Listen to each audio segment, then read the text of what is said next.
মাননীয় প্রধানমন্ত্রী আপনাদেরকে ঈদ বোনাস হিসেবে উনি সন্তুষ্ট হয়ে খুশি হয়ে আপনাদের পরিবারকে ন্যূনতম ৫,০০০ টাকা দিয়েছেন।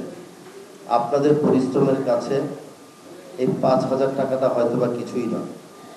তারপরে উনি পরপর ২টা ঈদে দিয়েছেন আপনাদেরকে, এবং আমি আশা করছি আগামীতে উনি বারবার এই কাজগুলো করবেন, আপনাদেরকে উৎসাহিত করবেন, আপনাদের পাশে থেকে সহযোগিতা করবেন।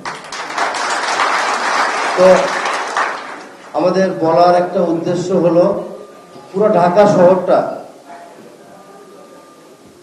পরিষ্কার করার জন্য, একটা ক্লিন গ্রিন করার জন্য সবচেয়ে বেশি নির্ভরশীল থাকতো আপনাদের উপর, আপনাদের উপর। আপনারা যদি পরিষ্কার করেন, ঢাকা শহর সুন্দর লাগবে দেখতে, দুর্গন্ধমুক্ত থাকবে, মানুষ ভালোভাবে চলাফেরা করতে পারবে। এবং পাশাপাশি এটা বলবো, আজকে এত সুন্দর রাস্তা দিয়ে যাচ্ছি, কোনো ময়লা নেই, পরিষ্কার হয়ে যাচ্ছে। এর জন্য আপনাদেরকে সবাই বাহবা দিবে, ধন্যবাদ জানাই। সচিব মহোদয় একটু আগে কথা বলেছেন, একটা গুরুত্বপূর্ণ কথা, যে ঢাকা শহর একটা জীবন্ত শহর, মরা শহর না, কিন্তু জীবন্ত। অর্থাৎ এই ঢাকা শহরের প্রতিটি রাস্তা, অলিতে গলিতে প্রতিদিন হাজার হাজার লক্ষ লক্ষ মানুষ যায়, চলাফেরা করে। 1 ঘন্টা পরিষ্কার হওয়ার পরে 10 মিনিট পরে আবার সেই মাথা গেলে একই অবস্থা। কারণ এই যে মানুষ চলাফেরা করে, তার হাতে একটা পানির কন্টেনার ছোট থাকে, ফেলে দেয়, বা কিছু বিস্কিট বা চিপস খেয়ে ফেলে দেয়, এই বিষয়গুলো তো আছেই।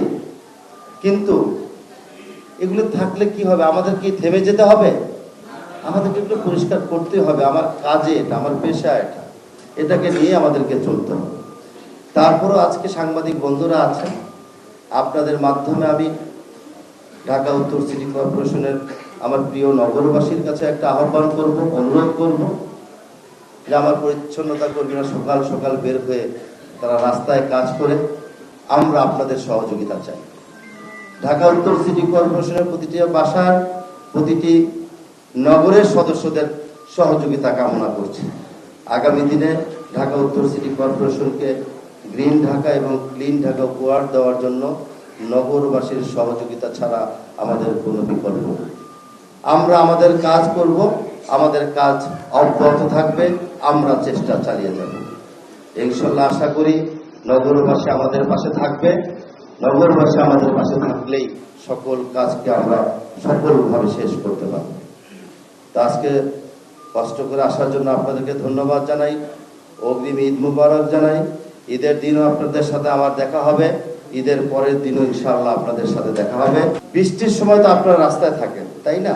আমাদের কিউআরটি টিম থাকে, কোথায় জলবদ্ধতা হয়ে যায় সেখানে আমরা কুইক সার্ভিস দেওয়ার চেষ্টা করি। আমরা ইনশাআল্লাহ আগামী দিনে সেই একইভাবে কাজগুলো করব। বৃষ্টি হলে কি করতে হবে? বর্ষার মৌসুমে আমরা এখানে আপনাদেরকে তো একটা রেইনকোট দিয়েছিলাম, তাই না? এই যে রেইনকোট নিয়ে আসছেন একজন, ওই যে দেখাচ্ছে, ধন্যবাদ, থ্যাংক ইউ। এই রেইনকোটগুলো আপনারা আগে থেকেই গুছগাছ করে নিজের কাছে রেখে দিবেন, যে বৃষ্টি হচ্ছে পরে যাবেন, এটা করা যাবে না, ময়লা জমিয়ে রাখা যাবে না। এই কারণে রেইনকোটটাকে বৃষ্টি হলে আপনারা ব্যবহার করবেন। এই ব্যবহারের জন্য আপনাদেরকে রেইনকোটগুলো সিটি কর্পোরেশনের পক্ষ থেকে দেওয়া হয়েছে।